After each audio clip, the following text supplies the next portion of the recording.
and the people who love them. Hello, this is The Thing About Cars. We're recording again from the beautiful city of Atlanta, Georgia, in the very nice facility of Strongbox West here on the western side of town, and still have a full table of wonderful people in front of us. So let's go around and do quick introductions. Ben, Frank, Eric, Beka, Rob, and I'm Mickey. I want to start off this episode. We've got a couple things we want to talk about. Ben has a friend with some malfunctioning door locks, and we may bang around that issue for a while and see what's going on with the door locks there. I have a small sort of a rant about wiper blades. But before we get into that, I do want to ask Eric, what's his history in the automotive world? You've been working around cars for a long time. about 17 years old in high school. Yeah. One of the guys I went to school with, his dad had a shop. I was interested, so started working there. Did about a year, then went to Gwinnett Tech on the Chrysler Apprenticeship program. Mm-hmm. Went to Buckhead, Chrysler Plymouth. It was just at that time becoming Jeep. I remember that place. This is all going under shameless plugs. Well, that shop's long gone. At that location from 94 till they closed, a handful of us started independent. Some things didn't go the way they should. Moved across the street, so I was now competition to them with another company I was with for 8 years, European repairs. And just a couple months ago, found apparently the place I'm supposed to retire from. So, and it's interesting. So give them the plug then. Yes, I was going to say Auto Europe. They specialize in Porsche, Mercedes, BMW. Okay. And one of the guys there, older guy, one of the owners, it is amazing to watch him work building an air-cooled motor when somebody knows what they're doing. It's art. I mean, he knows that motor inside and out, and watching somebody time something that has almost infinite timing adjustments. Yeah. He's not a mechanic, he's an artist. Yes. He got that engine balanced left bank to right bank exactly perfect. So you're a repair shop? Yes. Customizations? No, we try to stick to factory stuff only. Mm-hmm. Just, they do, like again, the air-cooled stuff, they can build the motor if you need bottom end torque or if you need top end power, if you're doing track days or if you're doing road rally, or they can put it to just a bone stock, 100% reliable, what it was then. And other than that, the BMW and Mercedes aspect, it's mostly just maintenance repair stuff. So, do you specialize in anything special, like suspensions or engines or drivetrains or air conditioning or everything? Yeah. All the above? Yeah, the last shop, it was anything European. So Volkswagen, Audi, Jag, Rover, all the things I don't miss at this new shop. They gave me the option, and I can bring in Volkswagen, or not even Volkswagen, Audis that some of their customers have if I choose to work on certain you should have brought in Holden. I'm just saying. What's your favorite thing to work on and why? Oh, God. Don't forget you have your own vehicles to choose from as well. Yeah. It's usually, what's your favorite car? It's the one I'm not working on. That's the thing. No, it depends on what I'm doing. Honestly, it's so weird right now. I'm in a really strange place in my life because I am not miserable at work. I actually look forward to going in the morning. So it's just being in that shop's fun again. So it's hard to answer that question. It's because you're looking forward to all of it. Yeah, there's nothing I've gone in there and done and not actually had a good time doing it for 2 months. I know it's still a honeymoon phase, but that's all right. No, it's the air cooleds I'm not getting into. I've fiddled little things here and there on them, but that's a whole new breed that I have to learn a lot about. They got 2 guys that handle them. Drew's learning really well on that stuff. Martine is the owner that knows it. And it's great when he goes over to his shelves and pulls out the old books and sits down and reads. I miss that. I've had the pleasure of meeting the people down there, and they're all great people, laid back, sense of humor. Cool. They have great theories for lunch. They actually have lunch breaks. Not only do they have lunch breaks, which a lot of people I know that work on cars, it's, eat standing underneath the car, whatever. They actually stop work. Oh, we have a picnic table with a potted plant tree beside it that they stop. I didn't eat lunch for the last 5-6 years. I haven't eaten lunch. Yeah. I have my coffee in the morning, skip lunch, and I eat a big dinner. Wow. I am required to stop working for an hour and sit down. Even if I don't eat, I just take my bottle of water and I have to sit and join and have really inappropriate conversations. Old school mentality. Yes. And they're funny to sit down and talk to. Very nice people. But old school mentality of you stop work, you go to lunch, you take a break. Sure. Yeah. I think that's great. I think that's a Is great the boss way. German? No, he's Cuban. He's the funniest man I've ever met in my entire life. I worked for a German who was kind of like that. Says, "No, we are all going to lunch at this time." Yeah. Well, he gets hungry and he gets shaky, and he assumes that everybody has that problem, so everybody has to eat. Well, no, I just like the mentality. Just stop. Just take a break. Yeah, I think it does a lot for company culture. I think there's nothing wrong with that. Oh, no, these guys, they're a family. It's not a company. It's just, so been doing a little bit of everything for a long time. And, excellent. Yeah. Cool. Well, we have only a couple small topics on the board today. Well, wait, hang on. Oh, sorry, before we get too far away, I did want to mention for people who have listened to our previous podcast, this is the Eric I've been trying to get in here. He actually had his own podcast title at one point. Just trying to get him in. Yeah. So he's here. We're so glad that happened finally. thanks for the invite. Yeah. No, and we should definitely do more of this. I mean, what most people don't know is that when we get together to record episodes, we sit down in Strongbox West or wherever, and we hammer out multiple episodes in a day and then release them periodically over time. It's just a little easier to do the productions that way. That leaves us at a small disadvantage with time sometimes. So like if someone were to say, hey, I have a car show that's happening this weekend, that may never actually hit the air because it may take us more than a week to get the episode out. And that's partly my own fault, and I'm getting better at that. But having said that, these episodes that we've done have all been recorded on one day, and we'll release them slowly over the next 4 or 5 weeks. Little peek behind the scenes there. We've got two things on the board. Behind the curtain. Two things on the board. One is Ben had a friend with a door lock problem. Let's talk about that real quick. Yeah, I don't remember what the car was. I think it was a Honda van or something. But the point was electric door locks, and they were not working all the time. And then another person, this was all in a Facebook discussion, another person said, well, I've got the opposite problem. They work too much? I'm not really exactly, I don't recall. But well, they were automatically activating on their own without any user input. Yeah, I think that may have been it, yeah. But the upshot is problems with electric door locks. Right. Yeah. So one person couldn't get their locks to work at all, and the other person, they would sit there and watch their doors lock and unlock on their own. I think so, yeah. If they're watching it, is there a problem with the button on the key fob? I'm seriously, if it's being held down, have you ever sat on a remote control and wondered why your TV's going crazy?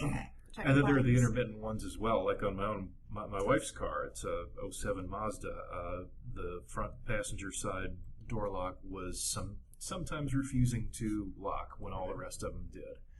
But now it's been fine for a few months. So how then do you properly diagnose and fix a door lock that's just opening and closing on its own? Well, this is one exciting subject here. Yes, in the car. A lot of the new cars, especially European stuff, you don't actually do anything when you push a button. You request a computer to do something. Right. So it's a lot of sitting down, reading diagrams, and hoping your scan tool has enough information in there that you can actually watch what's happening when. But also, the door jamb is the worst place in the car because that is the wire that bends. Yeah. So there's that part of it. And the plastic little gears inside that door lock. They're all the same cheap parts. Just like the window regulators, the cheap piece of plastic breaks and your window drops. It's, so many weak links. Yeah. Well, my mom had a different problem with hers. She said when I, lock all the doors, and she's using her own key fob, the driver's door makes this squealing noise when it locks. I said, but it locks, right? She said, yeah. And it unlocks when you want it to, right? She said, yeah. I said, then don't worry about it. It's an old car. It's not worth the money to try to fix that. Right. And she's fine with it now that I've told her that. Has she tried something like, what is that? White lightning grease? What am I thinking of? White lithium? Thank you. Well, I think mine has a lightning bolt on the front. That would have to be me taking her door apart sometime when I'm visiting when she lives in another state. So there isn't a hole left behind when you take the Soldier out, or is it just the one what? of those cars where they're... The lock button. It's the thing that goes up and down. It's called a lock soldier. I've never heard that term. You've never heard where do they it? call it that? I've Maybe never it's a heard it Mustang either. only thing. But her- It's their locks. Well, yeah, a lot of cars don't use this anymore. They all used to. But no, hers has a little thing that does like that, right? Or people listening can't see my. Oh, by the rockers. door handle yeah, you've got with the little orange tab bit. that flips in and Yeah. out. Yeah, above the latch button. handle. Yeah. Yeah. No, so yeah, I would have to take her door apart and squirt something in there, and it's just, I don't think it's worth the trouble. The thing works. Things like that will get her to buy a new car. Well, at her age, I don't think it's happening, but No? No, let's get something nice and used for her. she's in it. Well, Maybe a 60s era Lotus. See if you can have some. that would be cool, but no, she's in her 80s, and this thing is easy to get in and out of. It's it works for her. She'll keep it. Cool. I miss the Audi pneumatic door locks from the early 80s. No, that was Mercedes did that. Audi did it. Did they too? Oh God, those were Rolls Royce had pneumatic everything at one point. The idea being that in such a fine luxury car, one should never hear a switch click. There you go. Yeah. I would buy into that. Yeah. So everything on the dashboard was a pneumatic valve Explains a that lot. then powered a switch located on the other side of the firewall somewhere. Yeah, So your older car starts wheezing a lot. right. But the great thing about the Audi locks, at least I don't recall if the Mercedes did that. They didn't all go at once. They went sequentially. So if you had a 4-door Kachong or Capuche. Probably there's a wheel turning in there that's making the air move. I think it was all one circuit, and it had to reach the amount of vacuum. So drew Oh, one yeah, close, yeah. and then another, it switches over. But that's not the sort of thing you want when you have an emergency lock situation. If you're driving downtown in a bad area at night, there's a scary looking guy. Give me a minute. Let me lock my doors. Count to 45 before you try to break check in. the doors in a clockwise rotation. So Right. There you go. Just like stick an emergency blow tube under the dashboard. They should have like a plug-in to inflate your tires, or at least to suck the air out of your tires. Exactly. Well, my old VW Beetle, its windscreen washer was powered by the spare tire's air pressure. yes, I've seen that. Yeah, I thought we determined this was a windshield. Thank you. Windscreens have holes. bite me. Thank God I don't have to bite him. Now you have to. The Barracuda's got a cool one. Might be It's the got Wrinkles. a manual bellows pump for your Oh, left yeah. foot for the Uh-huh. washer. Interesting. Yeah, actually, the funny part is looking for rebuild kits. Porsche, Mercedes, all these companies had manual bellows washer pumps back in the day. Oh yeah. So All right, speaking of washers, the last actual topic that we wrote up on the board for today was wiper blades, and I had a small rant about that. It's every time I go in to change my wiper blades, I can no longer just walk into the auto parts store and buy the blades. They have to sell me an entire arm setup. And according to you guys, maybe I'm looking in the wrong place, but Well, when you say arm setup, though, are you talking These- about the wiper blade with the backing that attaches to the arm? no. I'm talking about the insert, the rubber strip, the two pieces No, of no, metal no. down the side, insert. Precisely. Like, you know, you've got the arm, and then you've got the hard backing to the blade, right. and then you've got the blade itself. Right. He wants to find the refill, Yeah, the but he's ins- saying the arm. No, I may be using the term So incorrectly. I'm saying that it's not You're the not. arm that you're finding, but Are you're you finding looking a just full. for the rubber replacement? Just the Yes, rubber yes. replacement. Just the thing that I thought was called the blade. Why? yeah, that's what I'm thinking. It's the same thing. Why would you want to? Yeah. go through the Theoretically, they should be Arm, cheaper, not but they're blade. not these days. Well, that's the thing. It's like, okay, now I have to replace that entire whole harness. But that's a that holds on. spring-loaded arm that wears out that you want to replace. No, he means just the part The that attaches clip to the from the spring clip. Yeah, that's what I'm saying. No, that arm back there has most of them now are He's not talking spring-loaded. about that part of the arm. Ben, Just to clarify a little bit, you're not when you do this replacement, you're not detaching it from the pivot point on the body of the car, are you? no. No, He's you- talking about the J hook right here, the framework Yes. that holds the rubber. He Right. wants just the rubber. Just the rubber. And the I was rubber plus those clarifying that little- it wasn't the arm because the arm is the part that is Yeah. attached the to rubber the plus cone. those little grippers behind it. Yeah. It's a whole assembly that sticks on that J. Yeah. So when I had my Civic many years ago, I was able to go to the store and just buy the little rubber insert and Yes. slide out the old one and slide in the new one, leaving it into each individual holding point on that spring-loaded arm. And it never failed. It never worked improperly, and I was able to cheaply get two pieces of rubber to do the job with. Now I can't do that anymore. I Well, haven't seen because those were $3, Yes. Can't make and it now right. a whole new arm. If you just buy the cheaper Chinese store brand one, it's $3. No. They're more expensive What? now. You're going to the wrong Oh store. yeah. I went to Rock Auto, and Rock Auto to get a decent blade, because Rock Auto does this good job of You're going to grading. pay for shipping? $7 to $9. No, I no. was- So I ordered a bunch of stuff from them anyway, and ended up getting free shipping. But even then, a decent setup with a blade in it was more than like $15 a piece.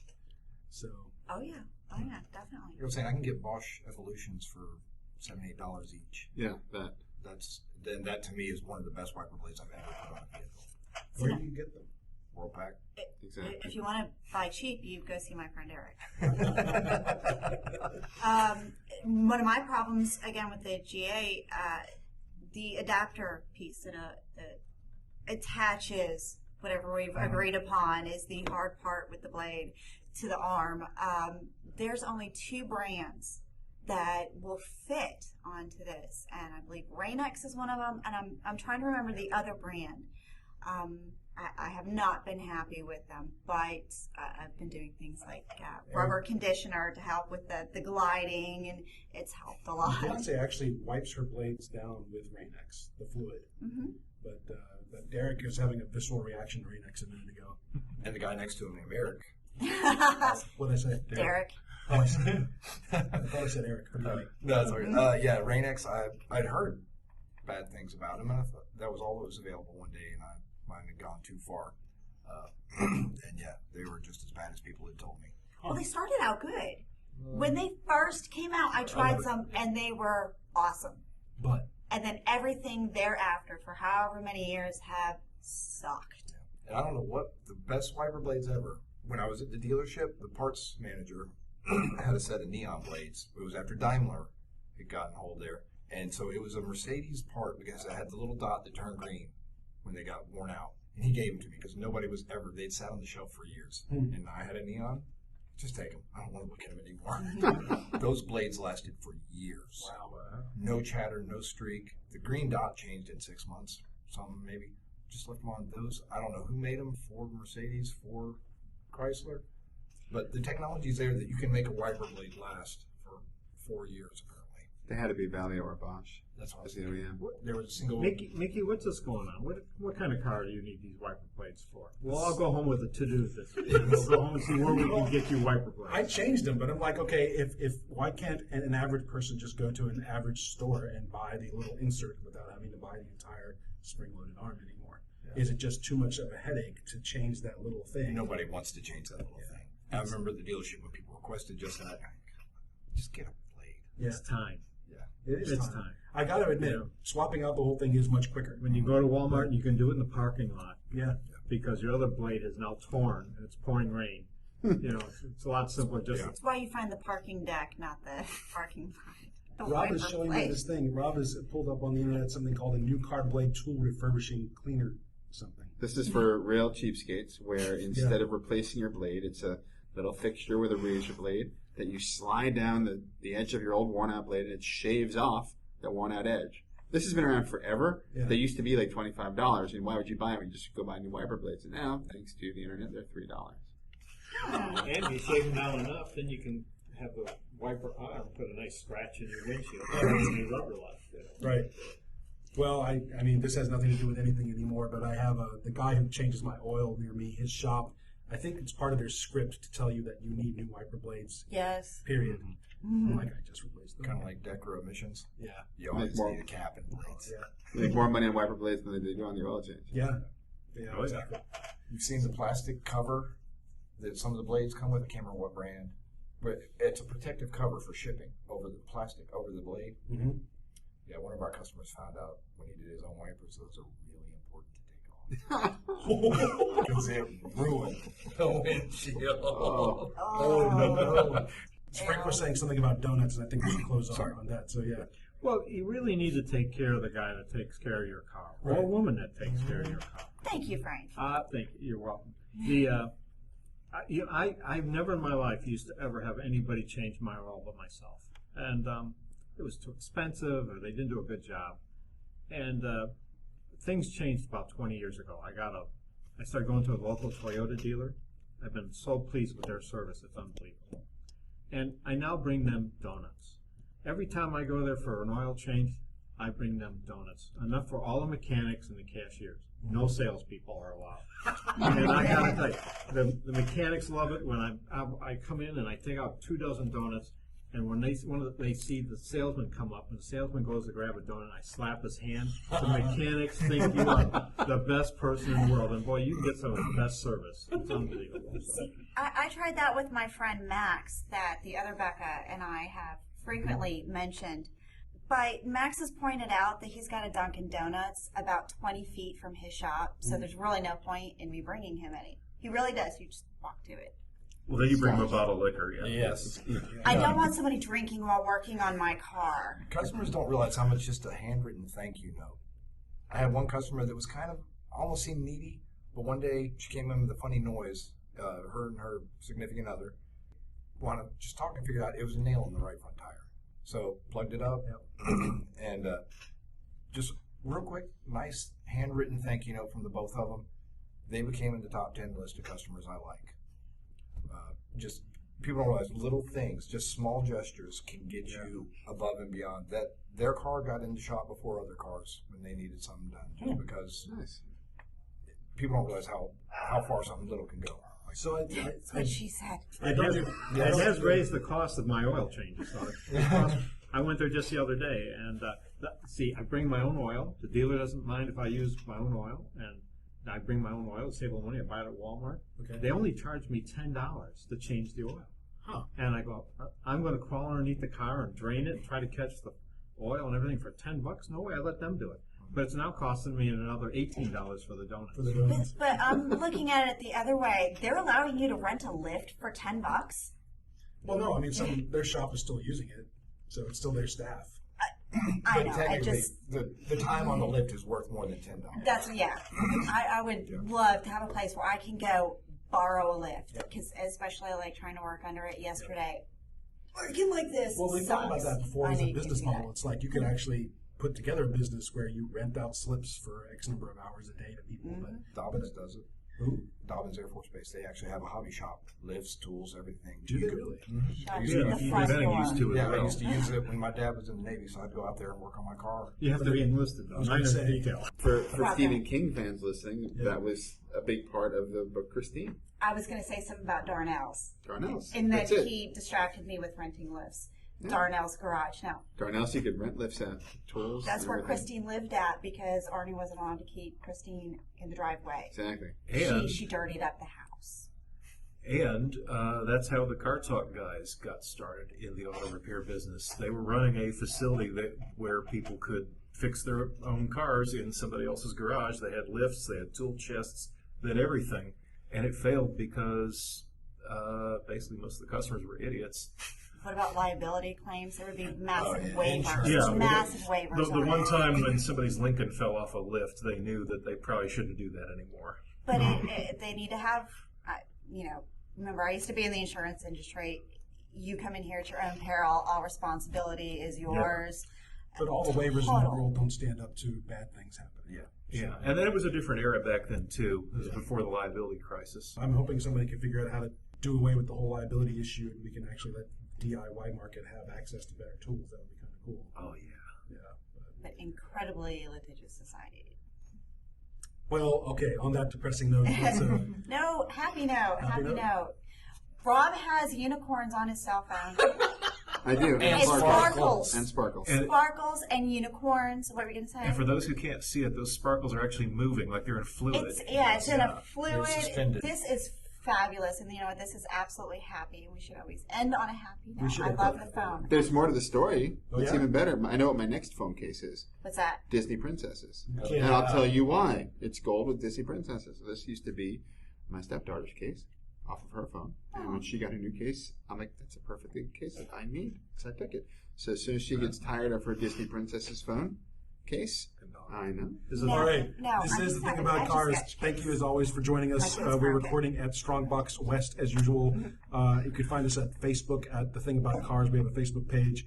Hopefully our website will be up before this episode comes to air, and that's TheThingAboutCars.com. Please, if you can help us reach our fundraising goals and buy new microphones, we'd appreciate your help with that. Check out our Facebook page and our website for more information. And that's it. We hope you guys are doing well and are driving safe, and we will see you next time. Thank you. Tip the podcaster.